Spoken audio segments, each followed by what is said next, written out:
আমাদের সমাজ এখন চেয়ারে বসে নামাজের প্রচলন বেড়ে গেছে, ঠাস করে চেয়ারটা নিয়ে ফেলে, এমনি কিন্তু জমিতে গিয়ে ধান কাটে, বেগুন খেতে আলো কোবায়, ঠিক কিনা জোরে বলেন? যে ব্যক্তি পায়ে হেঁটে মসজিদে আসতে পারে উনি চেয়ারে বসে নামাজ পড়লে নামাজ হবে না। ইসলাম চেয়ারে বসে নামাজের কোনো সুযোগ দেয়নি।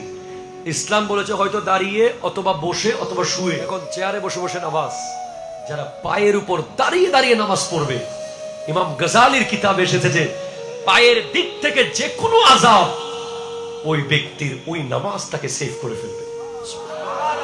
যেটা আমার জিনিস আরেকজনের হয়ে যাবে, আমার আয়ত্তে আজীবন থাকবে না, ওটা আমার না। আমার আয়ত্তে থাকবে যেটা পৃথিবীর কেউ কেড়ে নিতে পারবে না, সেটা হলো আমার ফজরের নামাজ।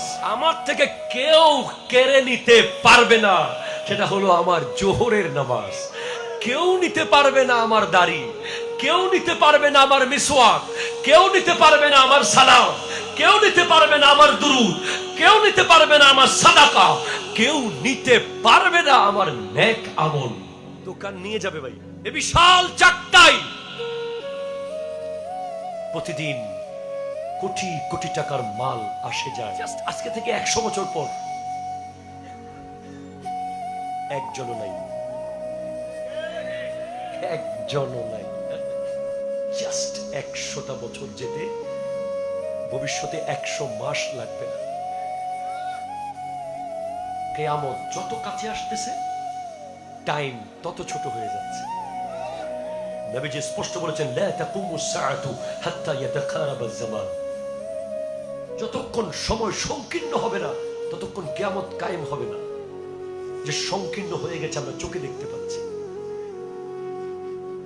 বছর যাচ্ছে মাসের মতো, মাস চলে যাচ্ছে সপ্তাহের মতো, সপ্তাহ চলে গেছে দিনের মতো, দিন চলে গেছে ঘন্টার মতো।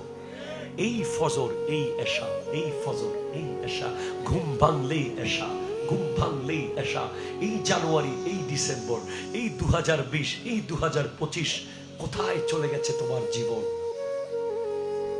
জাস্ট 100টা বছর পর আজকে থেকে, আমি 100 বছর 50 বছর বললেই হয়ে যেত। আমি বাচ্চাদেরকে সহ ইনক্লুড করেছি, এই বাচ্চাগুলোকে সহ। কেউ নাই চাকতাই, ওই যে দোকানের তালা মারতেছে, 100 বছর পর কে তালা মারবে? কেউ নাই।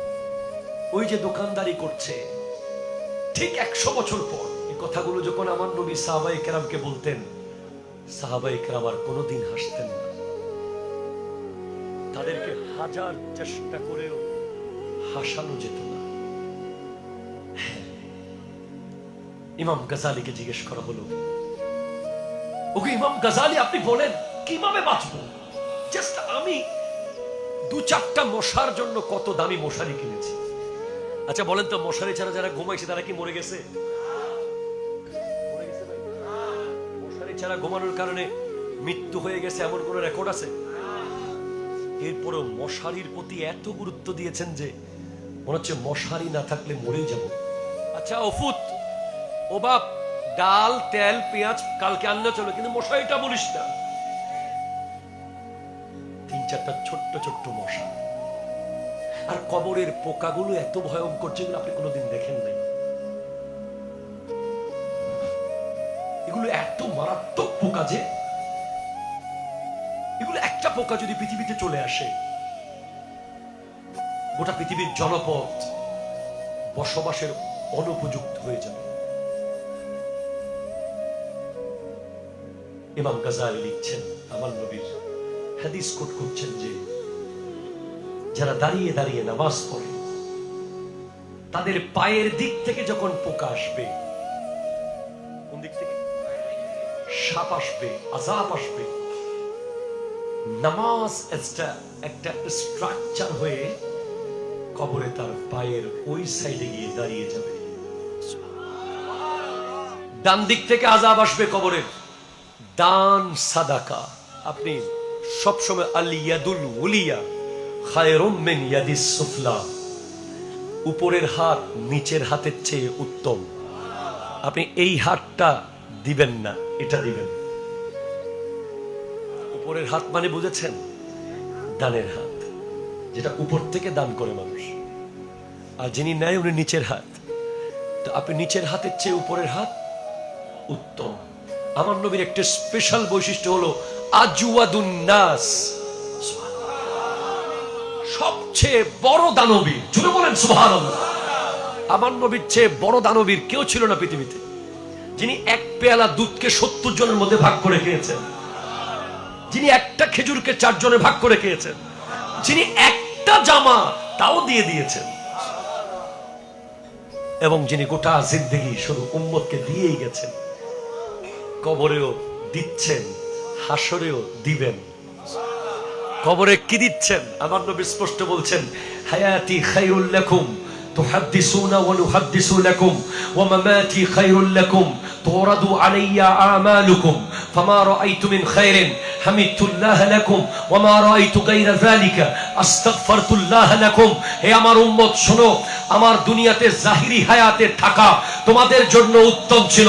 আমি তোমাদের সাথে কথা বলেছি, তোমরা আমার সাথে কথা বলেছো, ঠিক কিনা? কথা জোরে বলেন। এরপরে আমার নবী বলেন, ওয়া মামাতি খায়রুল লাকুম, আমার দুনিয়া থেকে পর্দা করাও তোমাদের জন্য উত্তম। তুরাদু আলাইয়া আমালুকুম, তোমাদের প্রত্যেকটা মুহূর্তের কার্যক্রম আমি নবীর কাছে পৌঁছে দেওয়া হয়। আজকে চাকতায়ের প্রত্যেকটা সেকেন্ড এখন কি হচ্ছে, ওয়াল্লাহ সহিহ হাদিস থেকে আমি আপনাকে বলছি, এগুলো আমার নবীর রওজায় পৌঁছে যাচ্ছে।